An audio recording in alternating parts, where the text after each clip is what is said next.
Today we're going to be making 3 very simple, quick and easy puff pastry tarts. We're going to be making 2 savoury ones and 1 sweet one. So we'll get started with the prep for all 3 and then we'll move on to baking. For the first one, we're going to do a courgette or zucchini and tomato tart.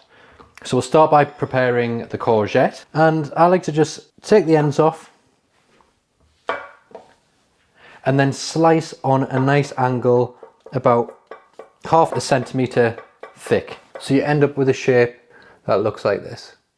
We'll then place the sliced courgette into a mixing bowl and then cut the cherry tomatoes in half and add them straight into the bowl as well. I've got about 9 cherry tomatoes here, but again with these recipes the quantities are not too important. It's all about using up what you've got in the fridge. And next I've got 1 clove of garlic, and I'm just going to peel it and grate it on a microplane straight into the bowl. You don't have to grate it, you could also use a garlic crusher, or you could finely dice it. It's entirely up to you, or you could thinly slice it. And next I'm going to drizzle in a little bit of extra virgin olive oil, somewhere between 10 and 20 millilitres. Add a nice pinch of salt and a good grind of black pepper. And next I've got some fresh oregano here, and just pick the leaves off. Again, the quantities are not too important, it depends on your preference. You can of course use basil or any other herb that you like. I think that'll do. So, you know, there's just about a tablespoon there of fresh oregano. You can of course use dried, but it's a bit more intense, so use half the amount you would use if you were using fresh. And just roughly chop it.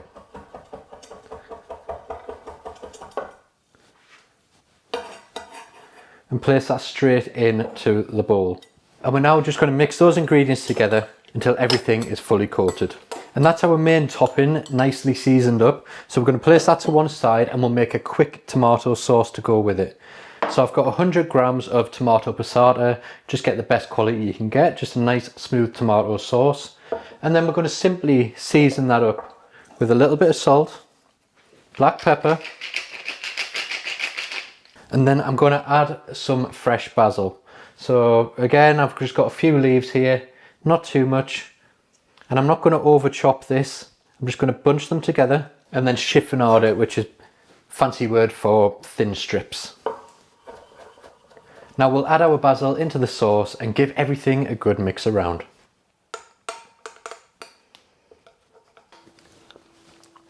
And give it a quick taste and then just adjust the seasoning to your preference. That's absolutely fine for me. So that's the prep for the first tart complete, and we'll move on to the prep for the second one, which will be a whipped feta and asparagus tart.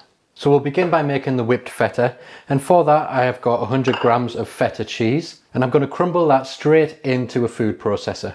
Then I'm going to add in 45 grams of Greek yogurt and grate in 1 clove of garlic. And then blend the ingredients until smooth. Every now and again you might just need to scrape down the sides and carry on blending, but it will come together quite quickly. And with that done, we can now take it from the food processor and we're just going to add it into a bowl. And then finally I've got a small bunch of fresh chives, and I'm going to chop them nice and small and add them into the mix. And then season with a little bit of black pepper. You don't need to add any extra salt to this because the feta is salty enough. And then just mix everything together. Place it into the fridge until we're ready to use it. And for our asparagus, I've got roughly around 100 grams here. And we're just going to remove the woody ends. So you can do that by just bending and it'll snap where it naturally should. Or you can just trim it using a knife. And then we'll just keep that to one side until we're ready to cook it a little bit later. We don't want to cook these until the very last minute before we assemble the tart. For our final recipe, we're going to make a beautiful little apple and cinnamon tart. For that, I'm going to start by taking 2 apples. These are pink lady apples. These are my favourite eating apples, but any apples you've got to hand will work for this recipe. And I'm just going to cut down around the core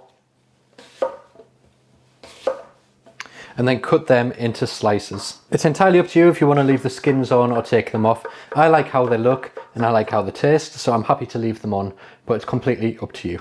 Place the sliced apple into a mixing bowl, and then we're going to add in the zest of half a large orange or 1 small orange, and then squeeze in the juice of half of the large orange or all of the juice from 1 small orange. Give it all a good mix around so that the apples are coated in the juice and the orange zest. And then we're going to make a quick cinnamon sugar. So I've got 40 grams of caster sugar here and 1 teaspoon of ground cinnamon. And we're simply going to mix them together. Next, place 1/3 of the cinnamon sugar into the apples and mix the sugar through the apples. I've got 3 blocks of puff pastry here. This is my homemade puff pastry, and if you want to have a go at making it yourself, I'll put the video on screen somewhere so you can click the link and go and watch it after you've watched this one. But it's absolutely fine to use shop bought puff pastry. Whatever suits you is absolutely fine. And of course, you can make them as big or as small as you want. So don't worry too much, just adjust the quantities of the other ingredients to suit you. All I'm going to do is lightly dust the surface with a little bit of flour and then roll them out into a nice rectangle shape. You can do any shape that you want.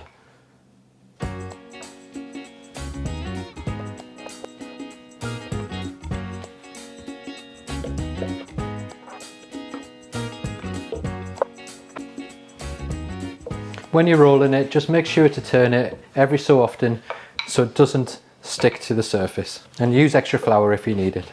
So I've now rolled out my puff pastry. I've got 3 nice sheets of puff pastry here. That's about 2 millimeters in thickness. If you like it a little bit thicker, that's absolutely fine. And next I'm going to place them onto baking sheets lined with parchment paper, and then we'll move on to the next step. And it's also worth pointing out, if you want perfect rectangles, you just need to trim off the edges. But I quite like to leave it rustic, and it saves any wastage. We get to use all of the pastry. So next I'm taking a small paring knife and I'm going to go around the edge of each one, just making a nice little border. Now I'm not cutting all the way through, I'm just cutting about halfway. And this means that the edges will puff up nicely around the sides, and the bottom we're going to dock, which I'll show you in a minute, so it stays nice and flat. And you can just follow the shape of the pastry. We're going to dock the pastry just using a fork, and all we're going to do is press the fork on to create little holes, and that's going to prevent the pastry from rising up fully in the oven. It still will rise up a little bit, but not completely. Just avoid doing it over the borders that you cut before. So with that done, we can now add our toppings. So we'll start with the courgette and tomato one, and we're just going to take the tomato sauce, lay it on and spread it out just like a pizza, and then spread over the courgette and tomatoes. For the whipped feta and asparagus tart, we're going to bake this pastry sheet as it is. We just want a nice pastry sheet, and then we're going to assemble it all at the end. And for the apple one, I'm going to spread out 30 grams of soft butter, then sprinkle on the rest of the cinnamon sugar, and then lay out those apples on top. Now we'll place them into a preheated oven at 170 degrees Celsius fan until nice and golden and crisp around the edges. And just before our tarts finish baking in the oven, I'm going to place a pan of water over a high heat, season it with some salt and bring it to a boil, and that's just to cook our asparagus in just before we assemble our final tart. So that's our tarts finished baking, and we'll do some final touches in a minute. So you could cook your asparagus in many different ways. You could steam it, you could grill it, you could saute it. But today we're keeping things so simple. We're just going to place them in the salted boiling water for 3 minutes and no longer, and that will be enough. Once the asparagus is ready, remove it from the pan, and then we're going to drizzle it with a little bit of extra virgin olive oil and season it up with some salt and pepper. So for our whipped feta and asparagus tart, we need to do some finishing touches. And the first one is the bit in the middle where it is raised up slightly. We're just going to go over with the back of a fork and just push that down. And that's just going to create a nice little base for us to place on the feta. And then we're going to give our feta a quick mix because it is stiffened up a bit in the fridge. And then we're just going to place bits on all the way around. And then we're just going to gently spread it out. And once it's spread out as best as you can get it, you start laying on your asparagus. And I like to do it just opposite ends. And then once that's done, a nice drizzle of extra virgin olive oil, and you can scatter it with some fresh basil leaves or more chives or any herbs you've got. This is a beautiful little dwarf Greek basil that I'm growing at the moment. It's got a really nice flavour. And there we go. So simple and so fresh. For our courgette and tomato tart, we're just going to finish that again with some more fresh basil. I've got the more common variety of basil on this one. And we can give that a nice little drizzle of extra virgin olive oil as well, because it just adds to the flavour, gives it a nice pepperiness. And then finally, for our apple tart, I've got some fresh raspberries here. This is optional, you don't have to do this, but it adds a lovely colour and of course a lovely flavour. Just scatter them all over the top. And this is purely for garnish and to make it look pretty if you're serving it up at a dinner party. You can just add a nice little bit of fresh mint. And there you have it, 3 beautiful, simple and fresh puff pastry tarts that take no time at all to knock up. It's a great way to use up any leftover puff pastry you might have, or any leftover ingredients that are in the bottom of your fridge that you want to use up and you don't know what to do with them. Well, this is the answer. Of course, all of these recipes are completely adaptable to whatever you have, so don't take the quantities as gospel with these recipes. Honestly, just make them your own. It's also worth pointing out, for the sweet one, I didn't use sweet pastry, I used normal pastry because we added enough sugar and sweetness with it, so I don't think you need to use sweet pastry, but if you want to, that's absolutely fine as well. I hope you enjoyed this recipe, thanks for watching, and I'll see you in the next video.